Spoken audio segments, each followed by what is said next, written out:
on, but let me read the bio. Bob Frissell is the founder of the breath alchemy technique and is a teacher of 36 years. His books are regarded as underground spiritual classics. In addition to Nothing in This Book is True, but it's exactly how things are, he is the author of Something in This Book is True and You Are a Spiritual Being Having a Human Experience. His books are published in 25 languages and are available in more than 30 countries. Musicians have credited the ideas presented in Bob's books as a source of inspiration for their own creative work. This list includes the band Tool, Danny Carey, and the band Gojira. He's also the author of Stress Management Breakthrough, Transforming Suffering into Bliss, Infinite Consciousness is the Only Truth, Everything Else is Illusion, and Breath Alchemy, Your Complete Guide to a Harmonized Life, as well as the video, audio, and ebook series, Igniting Your Inner Light. He is on a mission to helping as many thousands of men and women as he can in opening them up to their unlimited potential by discovering that the resolution to any unwanted condition lies within them. Bob gives private breath alchemy sessions on Skype and in person, along with coaching consultations on Skype. He has been a featured speaker at the Global Congress of Spiritual Scientists in Bangalore, India, the 4th Annual Symbiosis Gathering at Yosemite, California, the Prophets Conference in Tulum, Mexico, and many new living expos. Bob has also appeared on numerous talk shows, including the Jeff Rentz program, Red Ice Radio, and Far Out Radio, and has been a 3-time guest on Coast to Coast, AM radio. He has presented his workshops throughout North America, Australia, and Europe.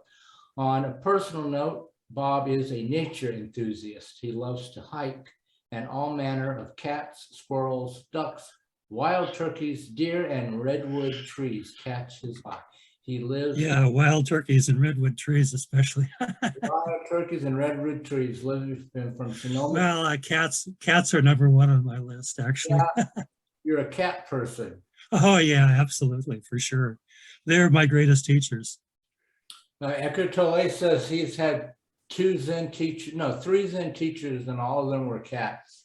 Yeah, he's correct. I concur. I'm on the same page as Eckhart Tolle, absolutely. And so as I was reading the title of some of the books with the I guess we could say the more science. First of all, welcome to the program. Welcome to St. Croix. So now this is your first appearance on Children of the Sun. Hopefully one of many. You can add this to Red Ice and Coast to Coast with George Norrie or whoever it is now.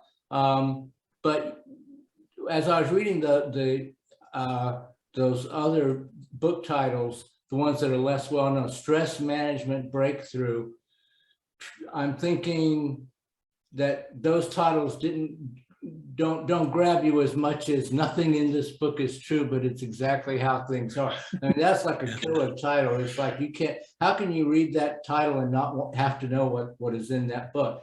But the story of how it got that title, you talk about a little bit in the introduction.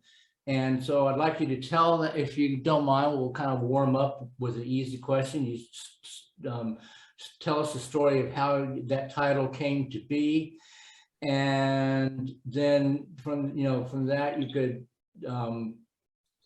maybe segue into, talk about how this 25th anniversary edition of your very popular, very well-selling book is not just let's slap a new cover on it and sell it again. You sent me the copy, and it's got a lot of new material, and it's like almost a totally new book. Well, okay, so that we have to backtrack actually more than 25 years. October of 1992 is the date that pops out at me, and I got a call one day. It was just before the election. The election would be, of course, the first Tuesday in November in the U.S. here, and it was late October, I recall.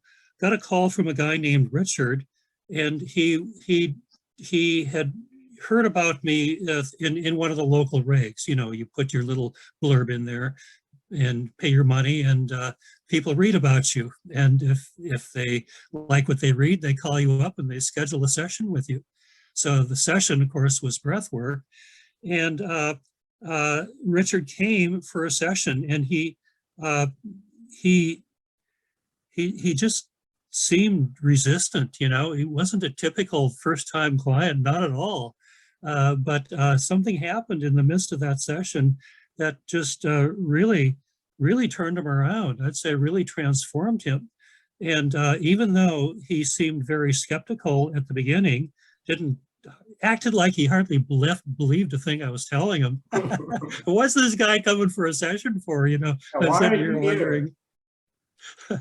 Yeah, but halfway or so into the session, something happened that really shifted him. And for the first time, he believed me and he trusted me and he wanted to talk to me after the session was over. Well, he told me that he was a publisher. He owned a publishing company. He told me that on the telephone, but that meant nothing to me. It meant he's got the money to pay for a session, basically. But what really struck me is when he told me that his company had published a book by Richard Hoagland, who was a very frequent guest on Coast to Coast AM back in the day. He published a book by Richard Hoagland called The Monuments on Mars, A City on the Edge of Forever, to borrow a title from Star Trek. Yeah, Harlan Ellison. Pardon? Harlan Ellison wrote the script for that. City on the Edge of Forever. Really? Yeah, Harlan Ellison. Oh, okay, well, I didn't know that, but now I do. So when I found out that he had published Richard Hoagland's book, now my interest perked up because the research that I was doing, basically beginning in about 1990, 1991, I had uncovered just really some mind-boggling information. And it was such that I just wanted to keep on going. I was just very much on a quest and wanting to find out just basically I began to discover how much we have been lied to. And I don't like to be lied to. Yeah. And so I said, enough of this stuff. I want to find out what's really going on here. I mean, if that's possible. And so I set out. And the first thing I discovered was a whole bunch of stuff about ETs that that I had never really considered before. But it really resonated with me, and it just led me into a discussion on Mars and what was going on Mars back in the day. Well, Richard Hoagland was writing exactly about that, about the Cydonia region in Mars. So I started pumping this guy. Richard was his name, still is, and he just, I wanted to know what he knew about Richard Hoagland's work, in addition to what I knew about it. And so that gave us plenty of stuff to talk about, considering the fact that he came for 30 consecutive weeks to do a session with me. Well, we had plenty to talk about, and we developed really a good friendship. And even though I was not auditioning to write a book, that was the last thing on my mind. I couldn't imagine anything that would freak me out more than the idea of writing a book. Are you kidding? Who, me? I'm not an author. I can't even put a complete sentence together. Write a book? So I was not auditioning to write a book. I was just curious. I just wanted to know. About Mars and Richard One day, pardon? About Mars and Richard Hoagland. Yeah, about Mars and Richard Hoagland and related topics. So one day, Richard Grossinger, not Hoagland, he calls me up and he says, how would you like to write a book? And I'm going, my first thought was, well, not me. You got to be kidding. I didn't say that to him, though. But what happened 4 years earlier in 19, the breath who came to me for a series of sessions, and halfway through her sessions, she told me that she was an author. And then she showed me the extensive diary that she was keeping of our sessions. and she proposed to me that we co-author a book. And immediately, sent up red flags for me. I'm not an author and I don't know what to say and all that. And if you want to read book on breathwork, go check out Leonard Orr or Sandra Ray. But me? Nah. But I didn't tell her that. I just continued to talk to her a little bit. And finally, it came down to the fact that even though she was an author, she did not have a publisher. So she was not a published author, even though her writings were good. And she told me that what we would be doing was submitting proposals to different publishing companies, and and basically going out and asking, "Will you please publish my book?" Okay. And I knew I didn't want to do that. I just used it for saying, "Nah, I want to write a book." I didn't tell her all, but I made an internal decision. That is the only way to write a book is her comes to me and asks me. And I figured I was safe. Come on, that's never going to happen. Well, right? You're never going to have a publisher come to you and ask you to write a book. Pardon? You thought you were safe because what's the chance of some publisher coming to you and asking you to write a book instead of you shopping a proposal around from LA to New York? But that's exactly what happened, isn't it? Well, that's exactly what happened this fine day in October of 1992, or maybe it was November, I'm not sure, of 1990. Richard Grossinger calls me up and said, "How would you like to write a book?" No, I didn't say my first thought is no. I began through flashback to earlier, and I realized, I know this coming from a higher source. If you believe in any, if you adhere to any of the principles taught in my book, you begin to, this is something I couldn't say. And so here I am, I'm writing a book. I got to tell you, that was the tallest mountain I ever attempted to climb in my life. I did my best and I put it out there, but you still have to have a title. We didn't have a title unless are. I mean, the evidence is pretty darn good that we are. Things just fall into place if in fact we are in everything just balances out. There's just too many sore thumbs if you try and proceed as though we're not in a binary star system. It all gets perfectly smoothed out if we are in a binary system. So I just want to hold that for a moment and get into the very nature of the changes themselves. So the changes are twofold.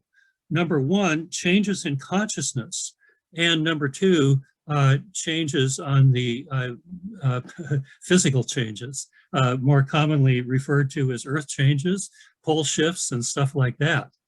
So what's the deal here?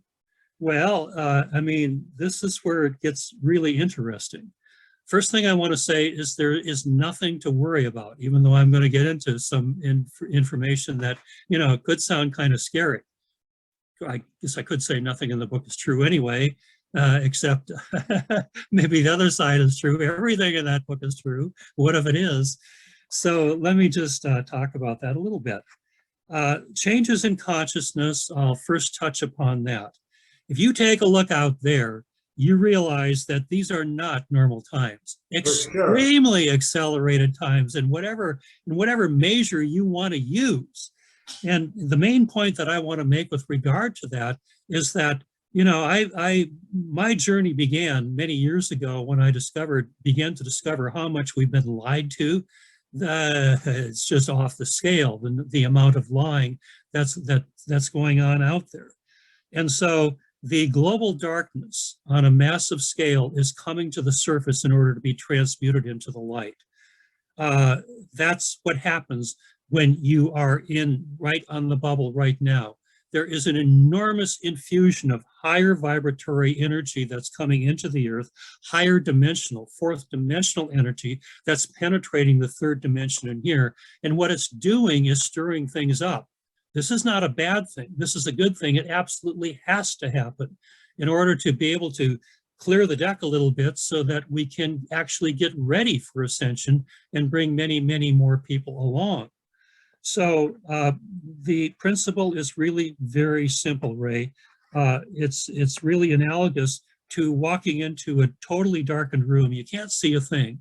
Yet the moment you flip on the light switch, the darkness disappears. Darkness cannot survive in the presence of light. And that's what's going on a global scale here. The rats are coming to the surface to be exposed to the light, to be exposed for the lies and the corruption and the, I mean, these people are not nice people. And they've been able to operate in a sort of a hidden way, the unseen hidden hand from backstage for many, many, many, many eons right now. But now they're coming to the surface and we're giving it a chance to see just what's going on and who these guys are. And it's going to continue to intensify. That's the necessary cleansing that must happen. But the same thing is also going on a personal level. Our unfinished business for you and me and each of the 7 or 8 billion people on this planet is also coming to the surface. You can't keep it stuffed down anymore. You can't keep it suppressed anymore. And so it may have kind of worked to live a life of just going through the motions, but it's not working so well anymore. And the feedback that I get on this, considering the people that I work with, and the shift that's possible to be made is truly, truly extraordinary. So, you know, that's kind of like the one side of it. But the other side of it is that because of this enormous infusion of light that's coming into the planet, those of us who are able to catch the ride are able to move out literally at light speed, you know, relative to what was possible even just a few years ago. So for me, these are extraordinary, exciting times. Okay, so that being said, now the physical changes. And here again, don't worry about what I'm going to tell you, but it's No, that's a good allowed. point. As I read your writing about the Earth changes, I didn't feel like a fearful kind of intention from you or a reaction from me. I saw it as positive and liberating and encouraging. And that's really great that you did that.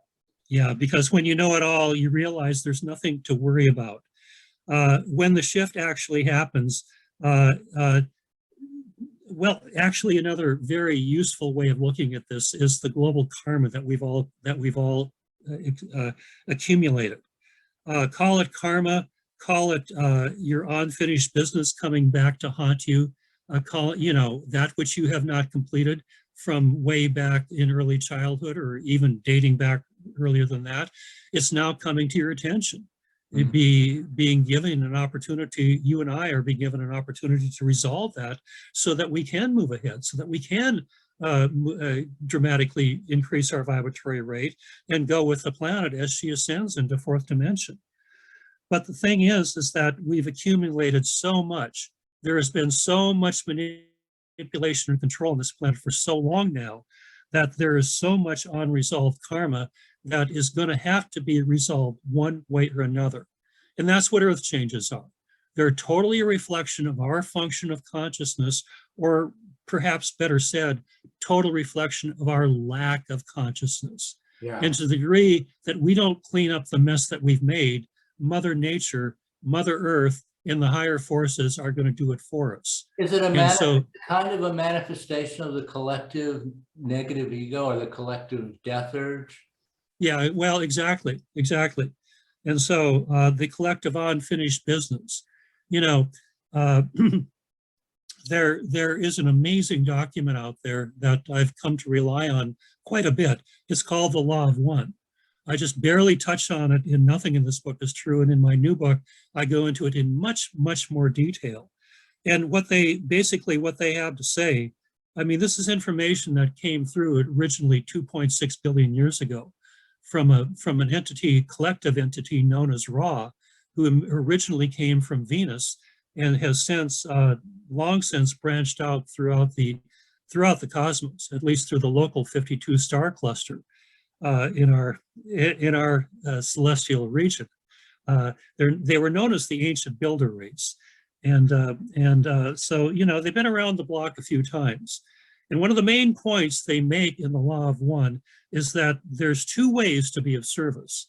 First way is to be of service to self. And the second way is to be of service to the greater good. Now they say you can go ahead and you can be of service to self if you wish. And that means using conning and manipulation and backstabbing and whatever to get ahead. They say you can do that. But if you do, there's going to be many, many, many lifetimes of karmic debt to repay. You're going to be stuck on the wheel, the karmic wheel of reincarnation for a long, long time. And in fact, you may never get off. So that's the price you pay for service to self. Now, the other side of it is service to the greater good. You start to be of service to the greater good, and how you can be a total contribution to the greater good. Now your life starts to show up. Now presence in life and the way it was meant to live begins to show up. And that's the ticket to ascension right there. That's it, absolutely. But so what's going to happen? Well, in an ideal scenario, we're moving at such a rapid speed that critical mass will be reached, and virtually everyone, if not everyone on the planet, will be able to move into fourth density when the shift happens. Now, how likely is that? Well, if you look at the Law of One. Unusual, though, isn't it? Pardon? That's not the way it usually goes. No, not at all. But it is a possibility.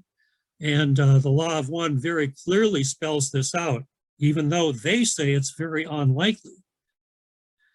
To deny it as a possibility is to deny the possibility of free will and to just deny the possibility of who we truly are.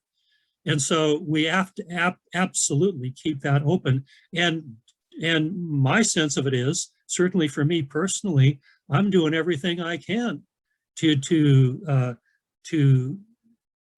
be as much of a force to make this happen as you know, that in essence is what I consider my true purpose to be. Well, I think that it is I would say likely, maybe even very likely, not just a possibility. I'm just saying that when other planets have ascended into fourth dimensional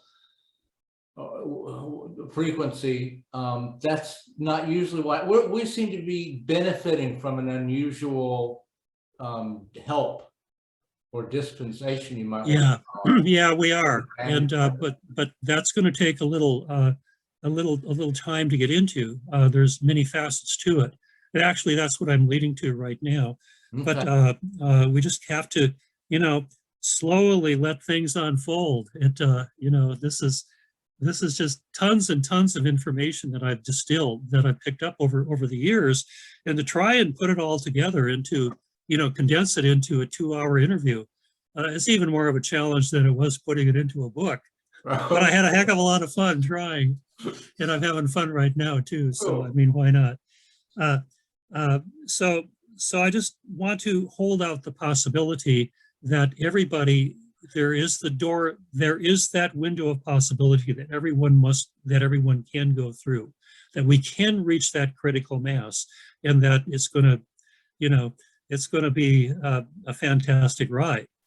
The more likely scenario, and in fact, what happened on Venus 2.6 billion years ago when they made their shift, is that only about 1/3 of the people went into fourth density. So what happened to the rest of them? Well, they were taken to another third dimensional planet. And I mean, this sounds like it's really wild, but I mean, the Law of One goes into great detail about this. And also there is a book called Cosmic Voyage that came out just a couple years after mine in 1996. It's about a guy who learned remote viewing. And even though I didn't much trust it at the time, I have since become a bit more of a believer, because a good remote viewer is remote views with about 99% accuracy. So that's pretty good. And so I tend to give it a bit more credibility. And so in one of the remote viewing sessions, what the guy saw was a planet in the Pleiades that was populated with people from Earth. You can remote view into the future, into the past, and whatever. And so So they were not, you mean they were actually transplanted from Earth to there? They weren't like humanoid type people? they were actually humans who were removed from Earth when the shift happened. I mean, he was remote viewing into the future after the shift had happened. Okay. And in this scenario, not everybody went. But I mean, they were all taken to a different third density planet where they were able to live out as many lifetimes as they needed to on the karmic wheel of reincarnation in order to get the message so that they finally, when they were ready, could ascend into the fourth dimension. So that's the likely scenario. That's what usually happens. But then there is a third group, and that is the controlling forces on our planet, the dark forces. In the book Nothing, I called it the secret government, but I also said, well, they have different names. You can call them the Illuminati, you can call them the Cabal. The most popular name for them right now is the Deep State. But whatever you call them, there's a few thousand of them. They're the world's richest people, and basically they're total control freaks. These are bad people. How deep do we want to go through the rabbit hole? They're Satanists. They don't certainly subscribe to oneness or the unity of life. They subscribe to what's in it for me. And so they've been dominating and controlling us from behind the scenes for a long, long time. These people, I would say, have two chances of ascending into fourth dimension. And those two chances are slim and none. And I'm sorry to say, Slim just left town. And so what's going to happen to them? Well, the karmic debt that they have to repay, and this is straight law of one stuff. And I tend to subscribe to the law of one, that these people know what the heck they're talking about. What happens to them, we need to get into earth changes a little bit more to be able to properly tell what happens to these people. There are not only earth changes in the forms of how you say,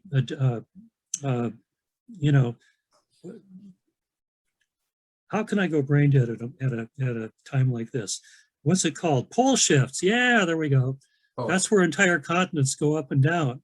And that's where all the volcanoes go off, including all the undersea volcanoes.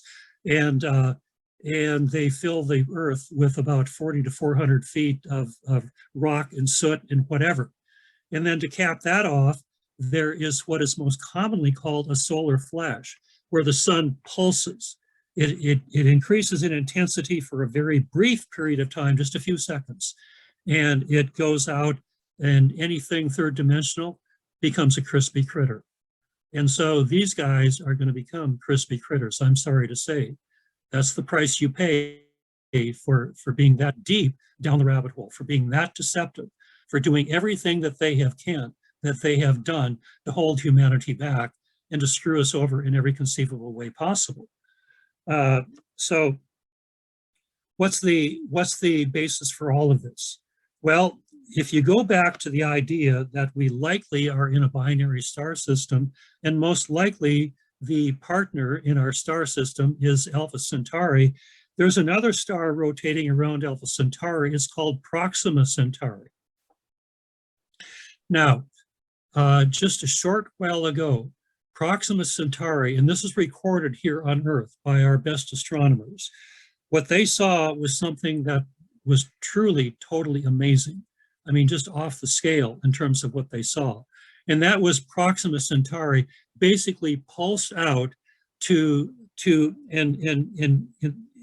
increase in intensity, literally to a scale that was off the scales.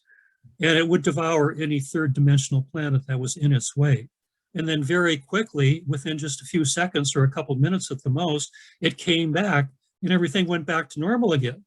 That is everything except life on that third density planet, if indeed there was life. And there was a third density planet in the Proxima Centauri system. But that's the solar flash. That's what happens. But that's not a bad thing. That's a cleansing thing.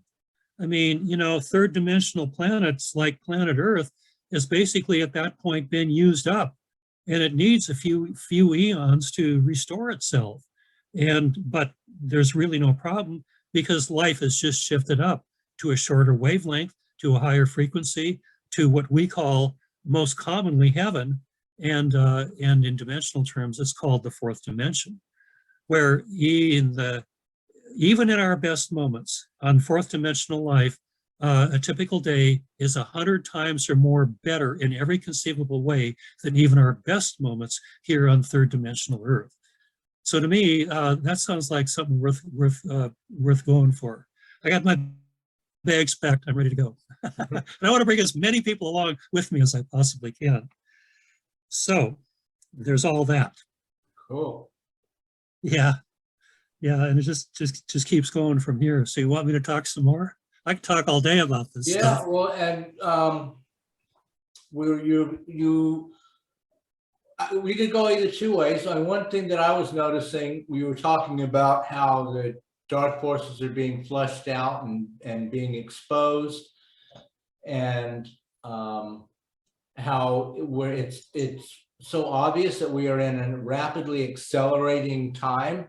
And like I had, and I was thinking about the connection between what's happening on the global level and what's happening on the personal consciousness level. And one conclusion that I've come to relate the two, just on my own personal experience, when I think about the ego, or the negative ego, as a lot of New Age people call it, and Eckhart Tolle has the pain body. And Leonard Orr would talk about the death urge. Freud would talk about the death urge. Leonard never really talked much about the relationship between the ego and the death urge.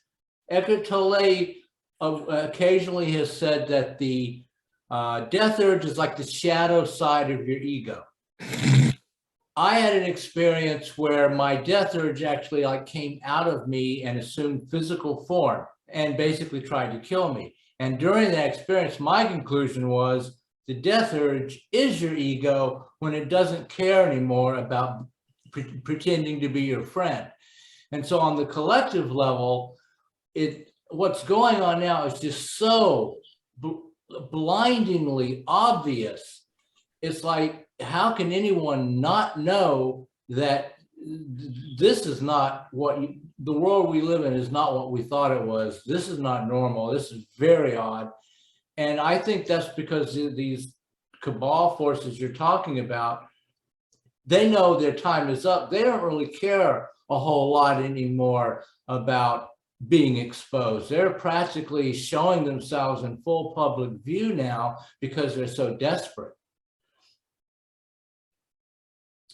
Lot said there, absolutely. So with regard to their desperation, I make the analogy of a chess game. And so even though I've never played chess, who am I to talk about a chess game? But I'll do it anyway. So you got these two sides that are playing chess. The deep state has already lost. I mean, there's only a few more moves left on the chessboard, and they've lost, and they know it. And so that's the desperation right there. They're trying to create a war now with Russia and Ukraine. Good luck. It'll be another false flag bit of nonsense. Putin's too smart to fall for it, though. But it's just a measure of their desperation. The same with this COVID nonsense.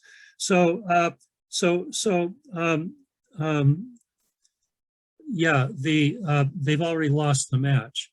And so all they can do is try and raise as much chaos and try and shift the narrative as much as they can to clog up the news cycle to hide what's really happening. And what's really happening is that truth and justice is going to start to reveal itself in ways that people are going to be absolutely amazed. And that's funny because you made me think, like, I do play chess, and if you have somebody where checkmate is inevitable, if they're a gentleman, they'll just lay their king down and say, I resign. If they're not, if they want to be a jerk, they make you waste a half an hour chasing them around the board with your one piece, Yeah, and what do you think these guys are, gentlemen? That's what they're doing. Yeah. So they and their minions are absolutely working out of desperation at this time. But the thing is that once you realize that, you don't have to be conned by it anymore. You can begin to see through the cracks and what's really going on. This is the matter of lifting the veil. I mean, these are the days that I've been waiting for now for 30 years, and it's finally upon us. And so what's happening is not a bad thing, it's a good thing. But with that being said, I think it's important to take some time to look at the individual level in all of this, because if you and I are able to raise our vibratory rate enough and catch the ride, we're in for some amazing times. But if we're not, then this low vibratory stuff, you know, like fear and what goes with it, well, it'll stop you completely and keep you vibrating at a very dense rate, keep you stuck in your stuff. And you were talking about death urge and all the rest of this. So where does it come from? Well, the fear and the literally it's just incompletions from the past. In the book, I go into actually quite a bit of detail talking about the whole idea of the higher self, which is your true self, our connection to source, our connection to all that is. It's only available to you and I in the present, to you and me, you and I, or you and me. I don't know, you're the author. Yeah, well, I'm not an English teacher. Yeah. You and me, I'll have to think about that. You and I, you and me, I'll go with that. Okay. It's only available, the higher self access in the present moment. And when you're stuck in your stuff, there is no presence. Because when you're stuck in your stuff, you're stuck in your mind, and your mind is not who you are. It's your false self. The mind is a polarized instrument. It's in a continual state of judgment. It sees the present through the eyes of the past. Right. How could that be? Well, it's so because we have unfinished business. And so to unpack that a little bit more, Ray, I go into some detail of how we exist actually in threeness. And I make the case for everything being in threeness. So just keeping it to you and I in humanity, there is the higher self, that's our true self, our connection to source, and there is the middle self, and there is the lower self. Well, the middle self is the mind, the false self, what is commonly called the ego. The lower self is the inner child. And so when you and I were, well, let me put it this way. Do you remember when you were maybe 3, 4, 5 years old and you had all this excitement and all this exhilaration? I mean, life was just an exciting adventure, right? Right. And I can remember when that went away also. Yeah, me too. But by the ages of 3, 4, and 5, it was still exciting because we hadn't had it all programmed out of us yet. Yeah. Not by bad people. I'm going to make the assumption that our parents and other authority figures were loving us as best they could. They did everything they could to raise us properly. But what's proper? When you're at the effect of your unfinished business that is handed on from your parents multi-generationally. And so that's the unfinished business of the inner child. Mm-hmm. Not only the trauma that we experience in the moment of birth, but the conditioning that we experience that begins to take place, you know, shortly thereafter, the rules for proper living. And if you go against that, you begin to quickly realize, my goodness, you know, these parents and other authority figures, they're much bigger than I am. They got everything I need. They've got the money, they've got the food, they've got the housing, they've got absolutely everything I need. And I better, you know, getting their approval is kind of an important thing. So I better toe the line here and learn to follow instructions. Well, it takes about 12 years or so to complete the job of the conditioning. But during that 12-year or so period, what we do is we surrender our divine authority. You know, the authority that we were operating off of when we were 3, 4, and 5 years old, and like say, looking up at the night sky and just thrilled, just in awe of all of it. And we knew deep down that we were connected to all of it. We didn't have the words, but we just knew it in every cell in our body. Yep. Yet we get that condition out of us. And so what we do is we give up our divine authority, our connection to source, in the name of following instructions, and we become our mind. And again, the mind is a polarized instrument. It's in a still continual state of judgment. And so it is seeing the present through the eyes of the past, through the unfinished business, through the unresolved emotional trauma, and in some cases, unresolved physical trauma that we received in our childhood. And until you unravel that, you're going to be you're going to be reduced to going through the motions. And so that ain't living. That's not presence. That's not life. So what's going on here is that the times are so accelerated that what we traditionally have been pretty well able to do is to keep it suppressed. In other words, we find ways to distract ourselves. Let me put it this way. Anytime with regard to judgment, the mind being polarized, continually judging, and if something or somebody out there does not conform to your mind's ideal of how the situation or the person should be, what we do is we judge it. We make that person wrong, or we make the situation wrong. That's a judgment. So every judgment has two components to it. Number one, there's the mental thing. There's the, yeah, this person really is bad and wrong. And the mind needs to be right. And so you really believe your judgment. Yeah, I'm right and you're wrong. And I'm demonstrating for effect here because there's always some emotional charge to it, sometimes a whole lot of it. And so that emotional charge is the energetic component. What it is an instantly generated energetic component, called a sensation, very simply call it a feeling. And because the judgment, the I'm right, you're wrong, was a negative thought, the corresponding feeling or energetic component can only be an unpleasant feeling. We never stop to consider that it's a function of the context in which we're holding it. We just feel it as an unpleasant feeling, and we don't, in the absence of any technique for learning how to integrate that, what we do is we find a way to distance ourselves from it, and it's called suppression. Now, one thing that human beings are masters of is suppression. But the thing is, it doesn't work very well anymore because the times are too accelerated, they are too moving, and the unfinished personal business is coming to the surface. And if you don't learn how to deal with it consciously, it's going to start dealing with you. I mean, in terms of increased illness and disease and increased emotional trauma, and ultimately, life is not only reduced to just going through the motions, but it becomes a life that's just really not worth living. And unfortunately, that's still where the bulk of humanity is right now. The good news is that we have techniques, breathwork, the breath alchemy that I teach, and there's other people call what they teach other forms of breath work.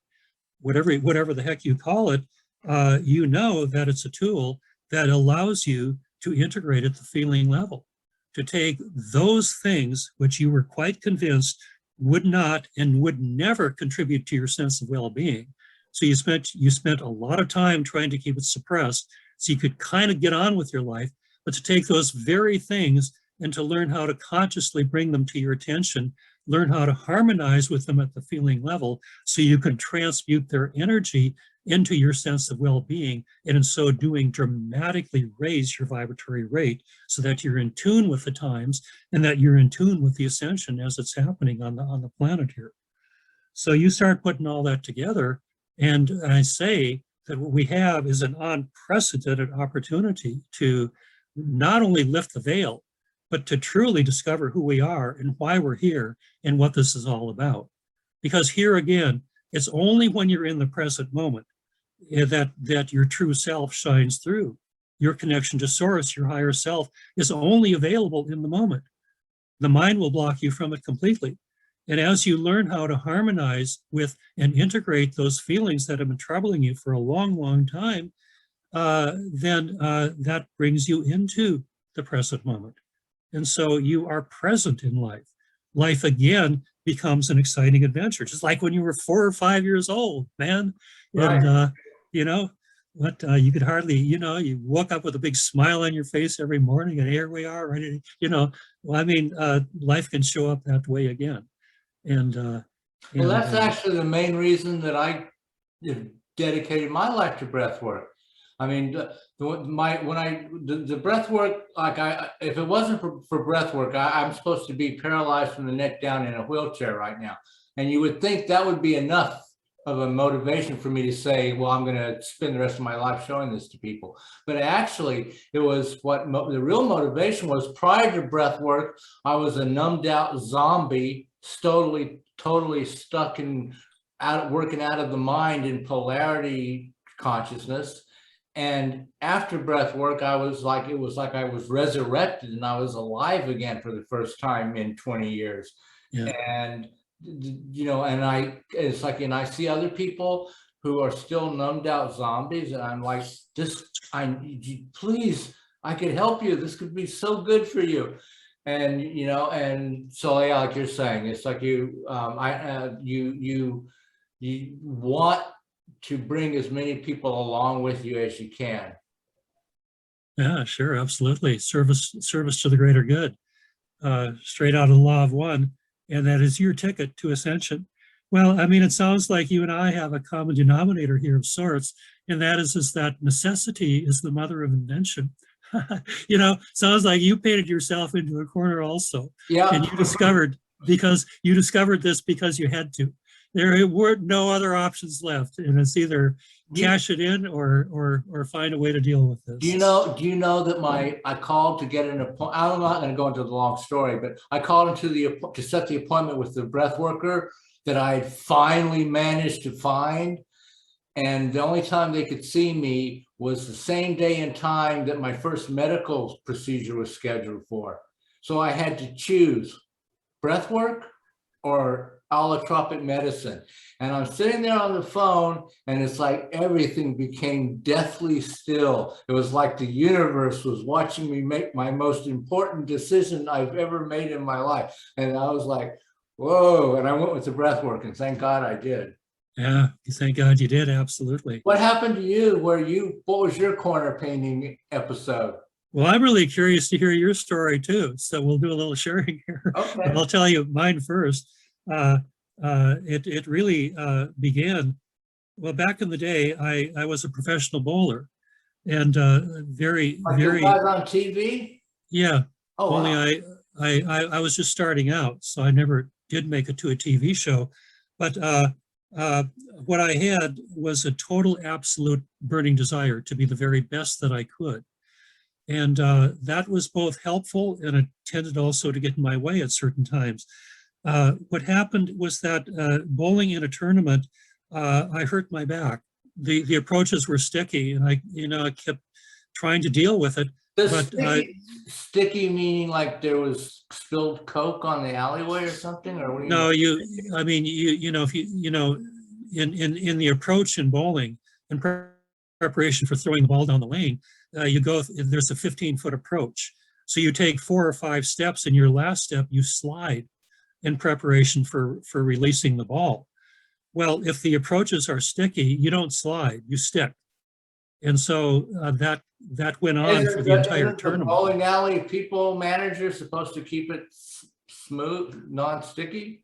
Yeah, they're supposed to, especially in a national tournament like this. Okay. World's greatest bowlers, and they give them sticky approaches. Okay. Well, it did a number on my back.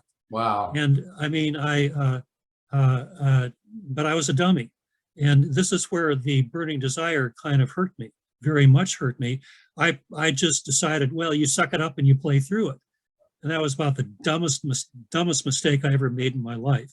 All it did was make my back worse and worse and worse and worse until I got to the point to where I was crippled and half paralyzed. And so now I got to find a way to heal myself, right? So that ultimately led to breath work and many years of just moving through all the issues going fundamentally back to what I was just talking about, the unresolved issues of the inner child. And so that was what was creating the condition in the first place. I thought I just had a stiff body, I didn't realize that my body was full with tons and tons and tons of stuck energy from all these unresolved issues from dating way back to when. And so it wasn't until I began to get a grip on that and began to get some resolution on it and began to get the energy moving in my body again that I began to heal. Well, long story short, I'm totally pleased to say that I've long since healed to the point to where it's like it never ever happened.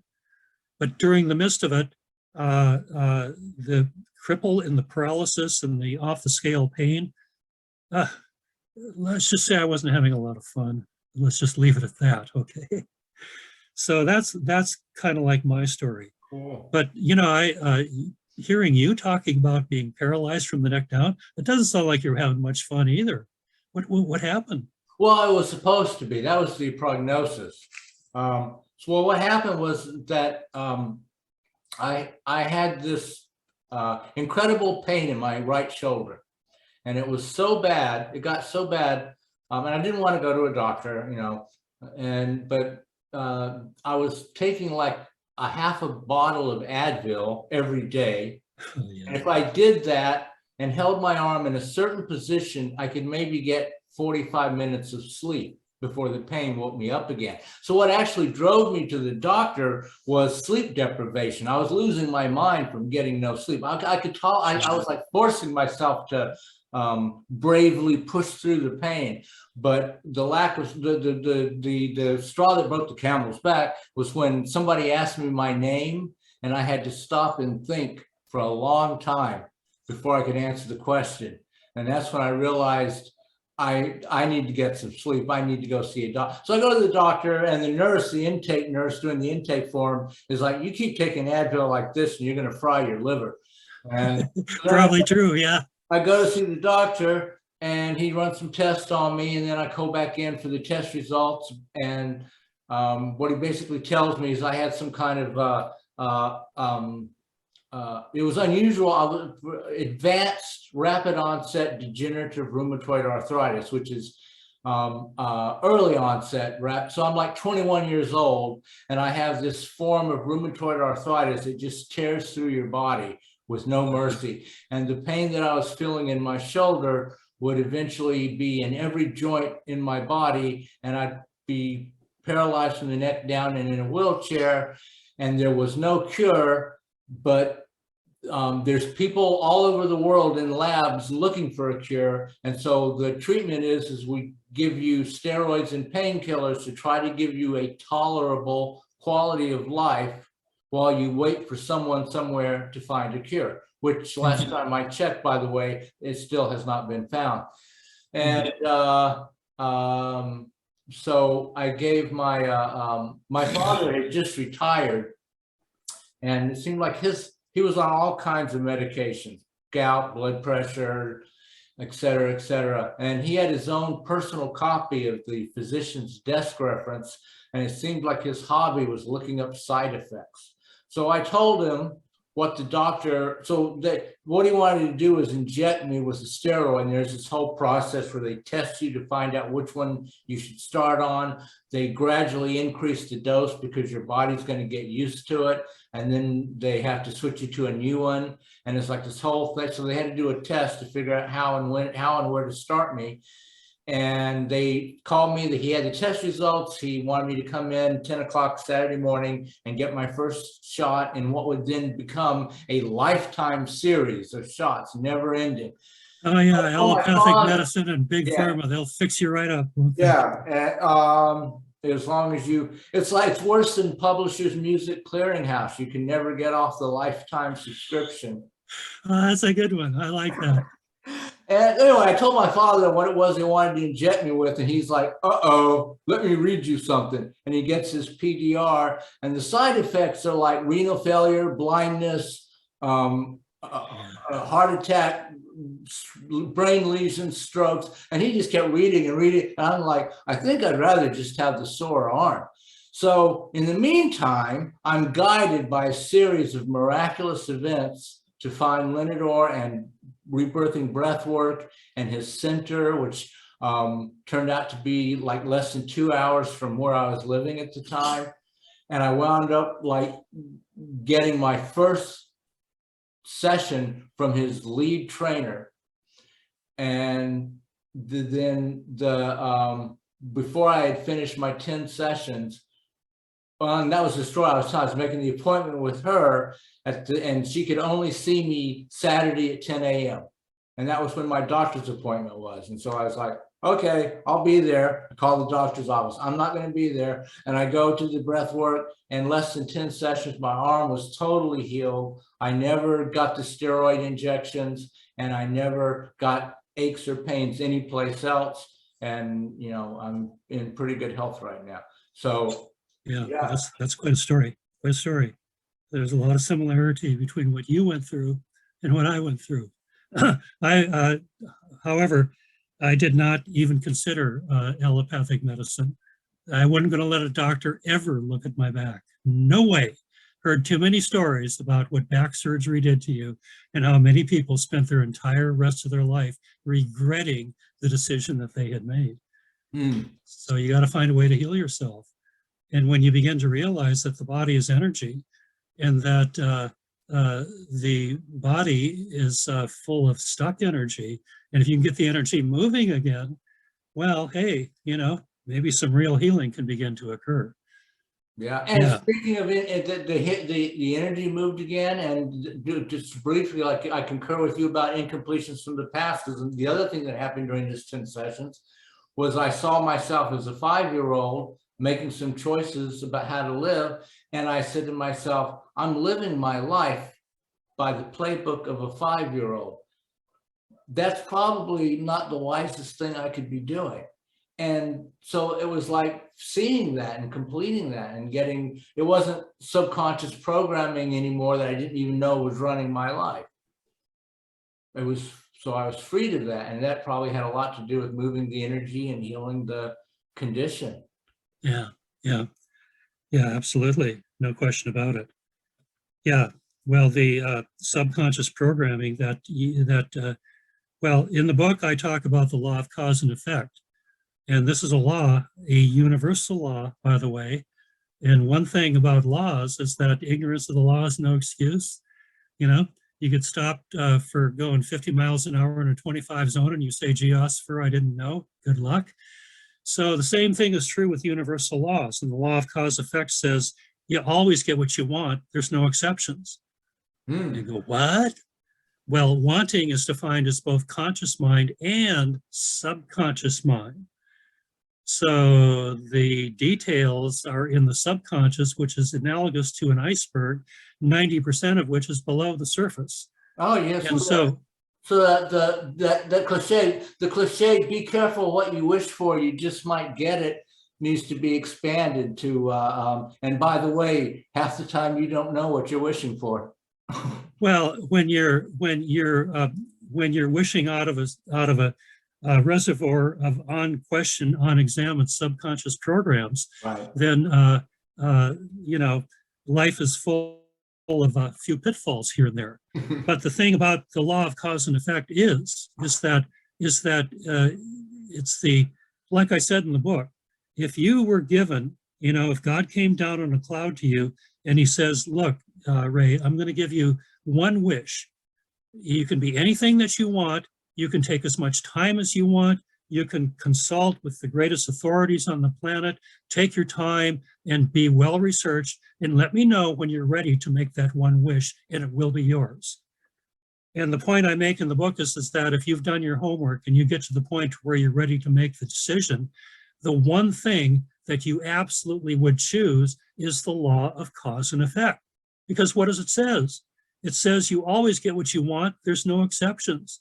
And so it's just simply a matter of learning how to use it consciously, which is a function of unraveling the subconscious programming that has been producing unerringly less than desired results, which conscious mind you didn't want, but subconscious, oh yes, you did. You get the two into alignment, and now you're in touch with your true creative abilities. So in other words, what it does is it puts you into the present moment so that your higher self, your connection to source, is available to you.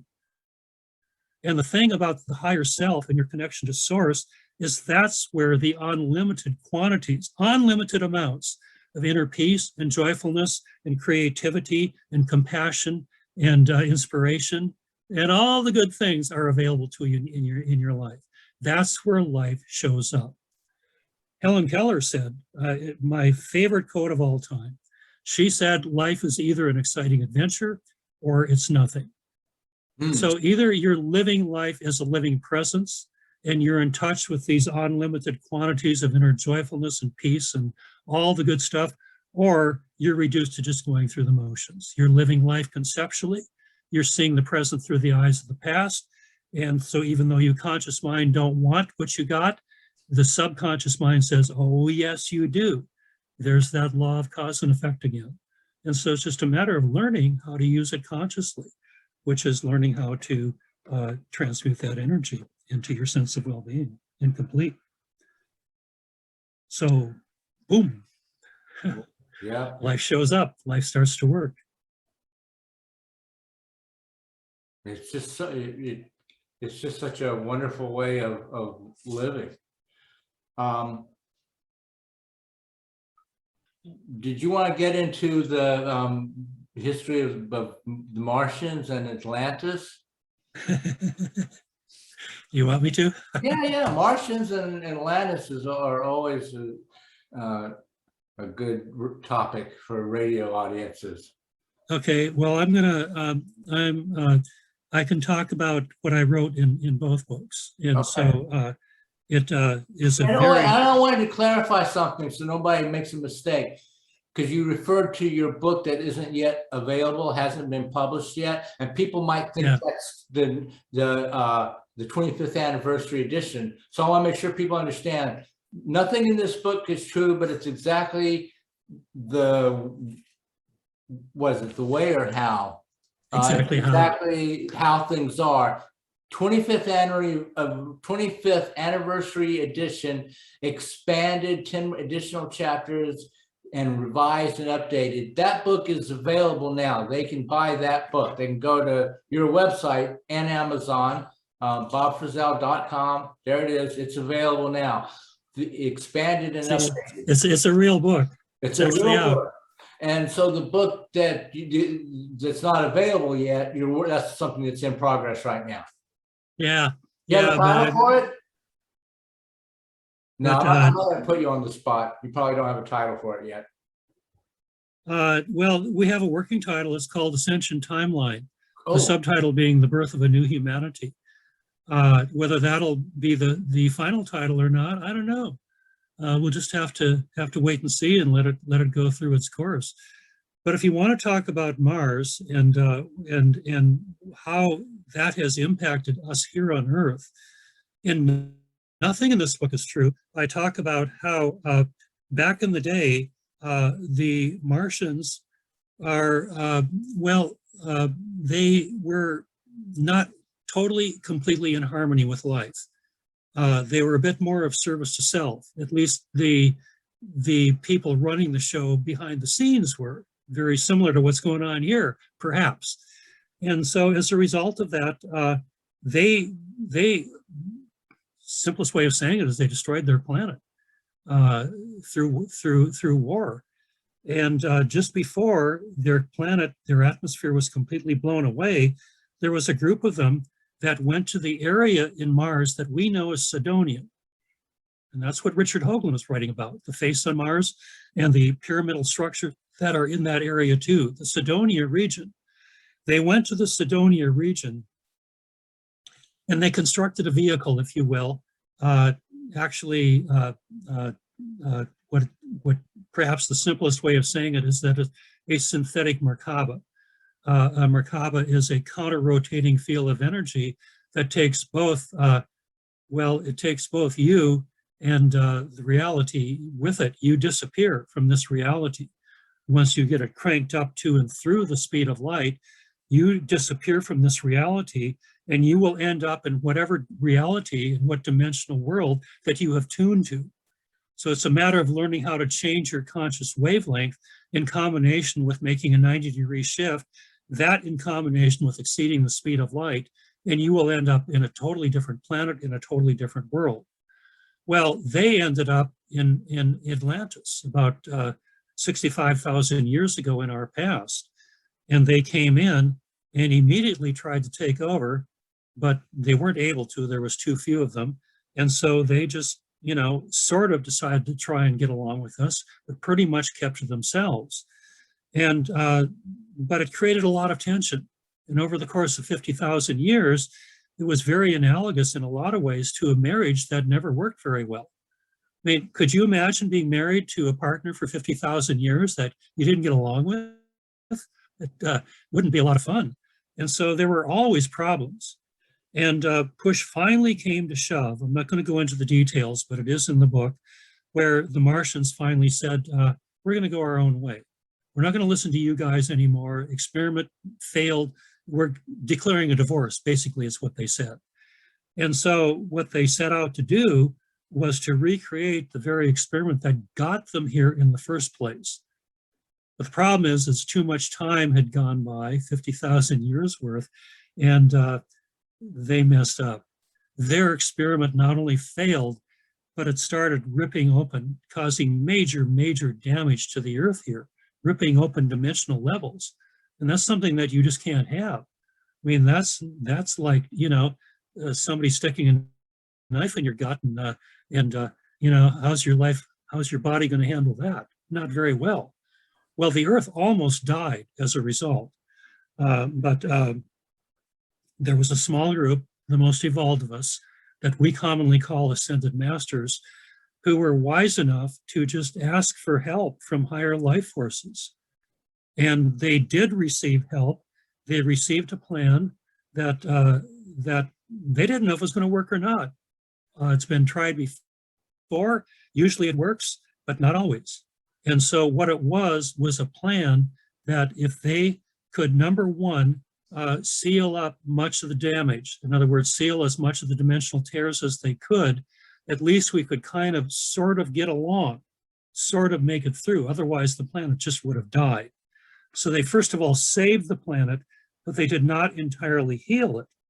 But the master plan was, if they could find a way to create let's call it an energy field that encircles the entire globe, that is of such a nature that when that energy field, or grid, as I call it in my book, when it matures, it has the possibility of taking the planet into the higher dimensional worlds, literally into the fourth dimension.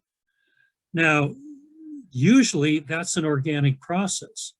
But the problem is the damage that was done in Atlantis, thanks to the Martians, was such that it would have taken, goodness sakes, probably millions of years in order for this field to repair itself to allow the ascension of the planet to occur.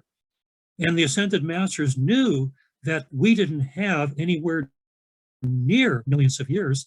They knew we only had 13,000 years. In other words, half the cycle in this 26,000 year precession of the equinoxes cycle. And that if we didn't make it into the fourth dimension within 13,000 years, we weren't going to make it. The planet would just be gone, and that's the way it goes. And it's happened before to other planets. I mean, it's not chiseled in stone that a third dimensional planet has to ascend. Ask the Martians, for example.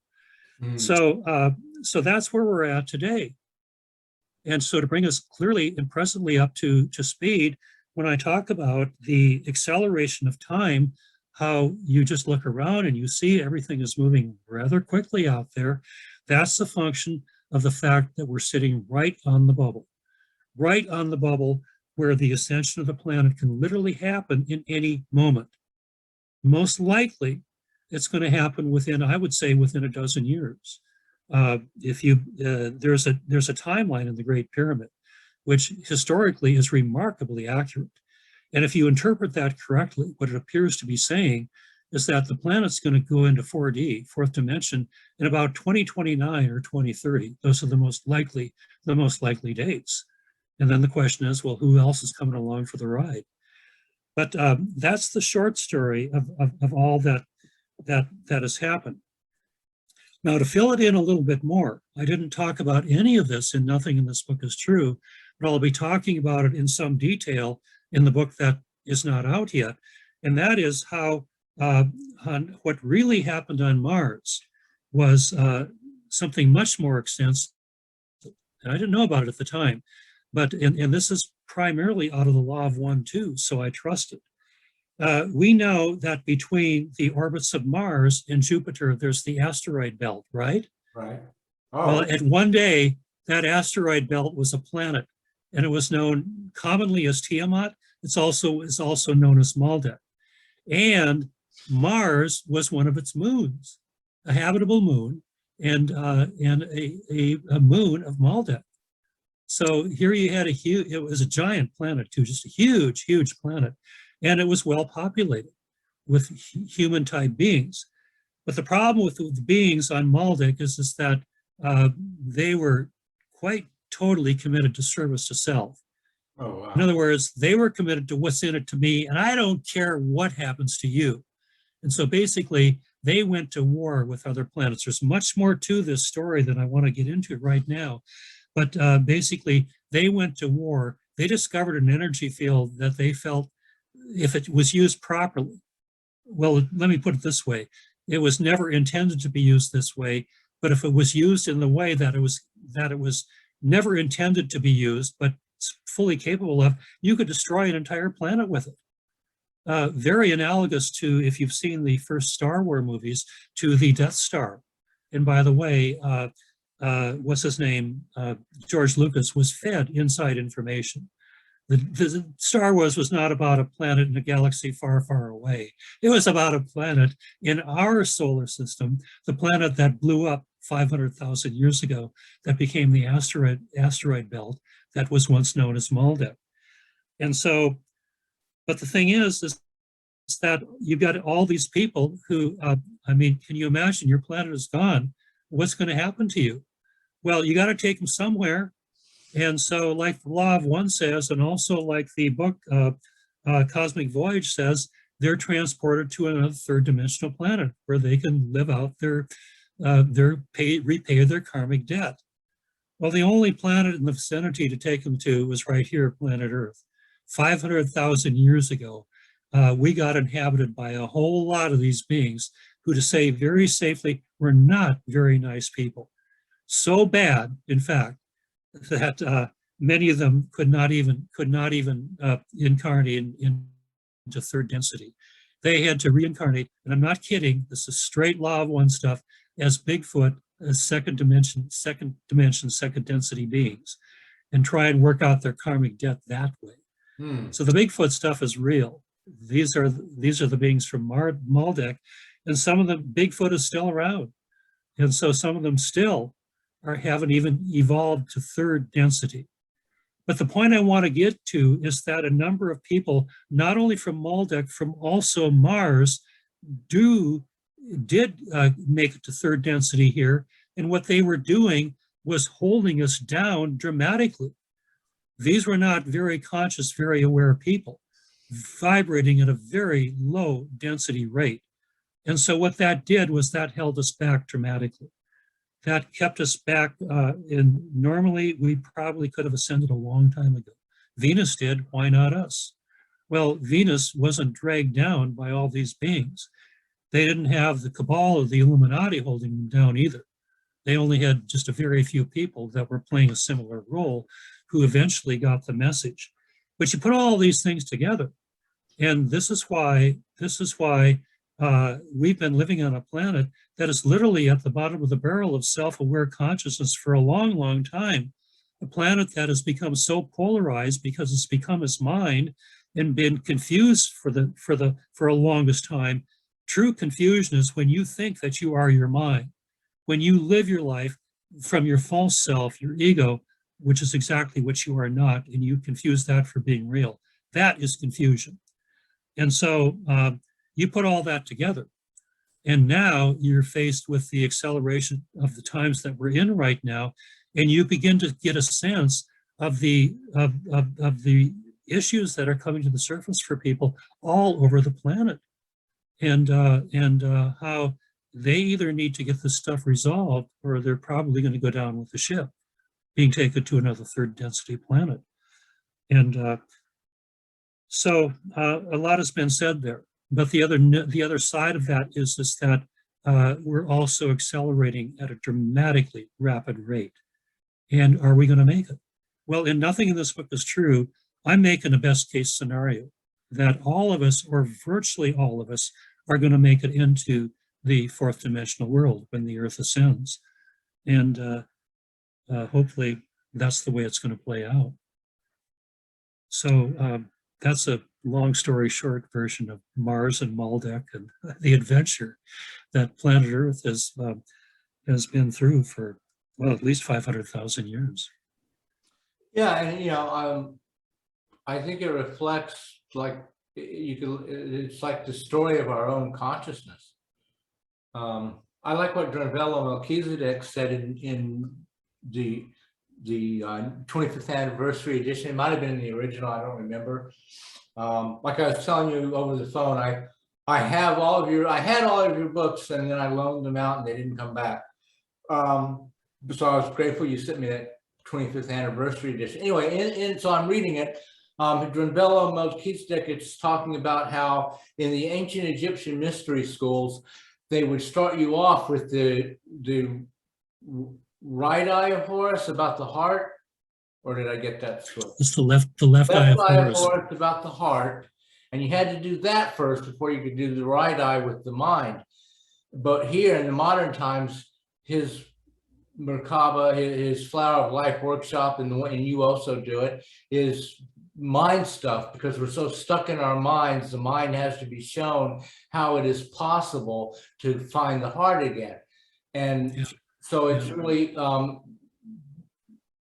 and so he talks about how you eventually you have to do the heart work, and you have to find someone to show you. No question about that. But the thing is that here again, the mind is polarized.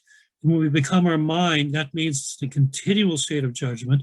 The mind is very reactive. It has very much an insatiable need to be right. And so call that the mind, let's just call that the left brain. That's the logical side. The intuitive side, let's just call that the right brain. Now, the intuitive side, that is your connection to source. Mm-hmm. That's your connection to all that is. And so it doesn't use logic, but it doesn't need logic. It just looks out at the reality and intuits the unity of life, that everything is totally, completely interconnected. And you and I are absolutely a part of that interconnection. But the mind looks out and says, you got to be crazy. You're nuts. I mean, here again, it's just like this bad marriage that doesn't work. You know, you got a relationship where you can have one side telling absolutely the truth, but the other side can't hear a word of it because it's coming through its perceived, it's already done filter of how it really is. It's judgment, in other words. And so the mind has to be shown. And there's only one way that you can show the mind, and that's in a series of logical steps. And that's why I went into great detail showing the mind the unity of being, not only through sacred geometry, because sacred geometry is a very useful way of showing the unity of life, because it shows you that we live in a holographic universe.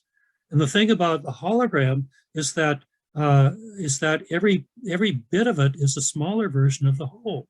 In other words, you can take a hologram and you can shine a laser through it, and what you're going to get is a very lifelike 3D image. But you can take that same hologram, cut it into, say, 4 equal pieces, and what you're going to get when you shine a laser through either any of the 4 pieces is a smaller version of the whole. Not a quarter version of the whole, but a smaller version of the whole thing. And so that's the nature of the holographic universe. And so the mind needs to see that. And it's not until it does see that, then it can begin to accept logically the unity of life. Then and only then does the corpus callosum begin to open up so it can begin to do its job. And its job is to pass information between the two sides, but in the divided state, it can't, because the mind can't hear a word. It can't hear a word of this intuitive oneness nonsense, because in its divided state, it looks out at the reality. It doesn't see unity. It sees polarization. It sees division. It sees separation everywhere it looks. But once it sees the unity of life, now communication can begin to happen. And now you've got the two sides working together. And so now you can begin to store your mind back to its rightful role as a faithful servant of your consciousness. It was never, ever intended to be our master, but we made it our master because we're asleep and unconscious, to just straight out say it. But now, when you've restored it back to its rightful role as a faithful servant, now you've given the proper job, the monitor, your true self has been restored to its rightful role. your intuitive self, your connection to source, your higher self is your true master. Now life starts to show up, it starts to work. And so that was really the whole purpose of the Egyptian mystery schools. 24 years, by the way. I mean, this was not casual study. It wasn't would a spend- weekend workshop. Pardon? It wasn't a weekend workshop.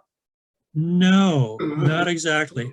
And the left eye of Horus, the first 12-year training, the initiate would spend a year in each of the 12 temples along the Nile and learning different aspects of just, heart opening and all of that. And then after that, those who were ready, who were deemed to be ready, they took the second one called the right eye of Horus. The symbol for it was the law of one. And so this is the unity of life. This is the logical side of the unity life, showing sacred geometry in whatever other which way, I don't know, 12 years worth to fuse the two sides together. And so after 24 years of training on both sides, these people, they've been around the block a few times.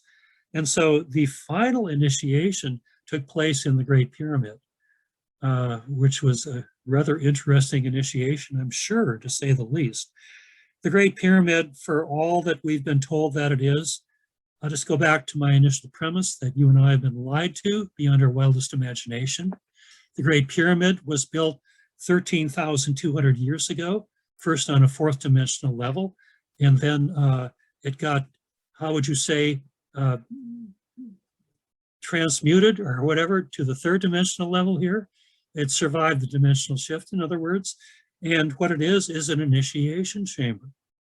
Well, the initiation actually began in a tunnel underneath the Great Pyramid, where if the initiate went in there and positioned him or herself properly, there was a very powerful beam that went through their pineal gland that would take them into the inner earth, into a space called the halls of Amenti, which is actually a fourth dimensional space, which means whatever you think and whatever you feel is the instantly created reality.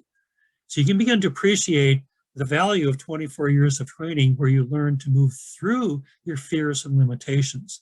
Because if you weren't ready and your fears took over and you started thoughts like, oh, gee, I hope there aren't any poisonous snakes in this tunnel. Well, they'd be hauling your dead body out, man, because you just created the poisonous snakes that just did you in. Your fears took you over. That's the nature of fourth dimensional reality. Manifestation is instant. Whatever you think, whatever you feel is the instantly manifested reality. So that was the initiation there. The second part of the journey was in the King's Chamber, where the initiate would now go position themselves in the sarcophagus. The lid has been long since removed, but it was there then. The lid was placed on, and here there was a spiraling light that went through their pineal gland that would literally take them out to the center of the universe, to have a mind expanding experience of what it's like to ascend into fourth dimension, for which there's no words. And when they came back as ascended beings. And roughly, I'm told, about 300 of them so successfully made this journey, successfully made the ascension. So pretty interesting times. A lot going on back in the day, back in Egypt, and all paving the way for where we are right here and right now. So now it's our turn to catch the ride, and it's all the function of consciousness. So keep raising your vibratory rate, folks, and you'll have the adventure of your life. I promise, I guarantee. So that's basically about what I got to say, Ray. That is great. Yeah, I just liked how you speaking of being lied to, how you very quickly got rid of the whole lie about the Great Pyramid was a burial chamber by pointing out that the Egyptian procedure was to take the sarcophagus with the deceased person in it to the burial site, and the sarcophagus that is in the pyramid is too big to fit the door. So they would have been violating their entire procedure for their pharaoh if this was supposed to be his burial site. So you realize then, this was not one guy's burial site. Not a burial chamber at all. No, And absolutely a chamber of initiation. so There's some, yeah. I'm sorry. there's a lot more to the story, and I give all the details in the book that's currently out.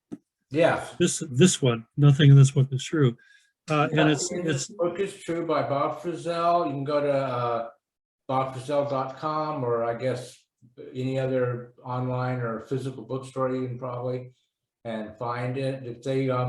If people want to get in touch with you, is info@bobfrissell.com the best way? Yeah, just go to my website, bobfrissell.com, and you'll find out how to contact me there. You'll get my email address. You can write me and tell me anything you want. That's fine with me. Hopefully you like what we've said, and if you don't, well, that's okay too. It's not for everybody. But just go to my website, bobfrissell.com, and but you better know how to spell my name right, or it ain't going to work. So what the heck? B-O-B-F as in Frank, R-I-S-S-E-L-L, bobfrissell.com. And you can check out my book there and all the other stuff that I do. And you can talk to me too. I give 30-minute consultations for free. So I talk to people all over the planet, many of whom become clients of mine. And it's fun and enjoyable, and I love every minute of it. I'll bring as many people along as I can. Have you ever had somebody from one of those calls that like tells you some secret that you didn't know and points you off in the correct direction? Well, the calls are directed to some degree. It is a 30-minute free consultation, but in that consultation, I ask the participants to answer 3 questions. First question being basically, what's going on with your life right now? And what is it that's holding you up? What are the obstacles? And to give a detailed response. And the second question I ask is, well, where would you like to be? If you could just imagine that all this is cleared up, how would your life show up? Like, Ray, how would your life show up as it has? You were looking at the possibility of being a cripple and living a life that wasn't worth living. Same deal with me. So, you could ask a person, hopefully, nobody that I talk to is as stuck as you and I were. but just imagine, how would your life show up if all this stuff cleared up and beyond your wildest imagination? And the third question I ask them is, well, what do you suppose is holding you back? And so that gives us the basis for something to talk for, to map things out so that people can get a much better understanding of where they are and where they want to go in their life, so that they have a much better idea of what their next best step forward is. And if it makes sense to both of us for us to work together, well, hey, I give all my breath alchemy sessions on Skype. So I got people from all over the planet, and it's exciting. It's a wonderful adventure. So that's what I offer, amongst other things, on the website. Well, that is very cool. Very cool. I want to thank you once again, Bob Frissell, for coming on Children of the Sun. You're doing a great interview show with us. And I want to thank our listeners for tuning in. I hope you guys got something out of today's program. And I hope that you will get out this weekend and enjoy nature. I liked it, Bob. I liked what you had to say in your book about spiritual purification, the 4 elements, because I'm always preaching that. You guys get out in nature, regenerate your energy. Just being around trees, being out in the water will bring you back. So, Bob, thank you. And I'm going to say thank you, everyone, for joining us. And I hope to see you again next Friday here on Children of the Sun, 12:30 to 2:30, AM 970, and All Points Internet. Thank you, everyone. Love you.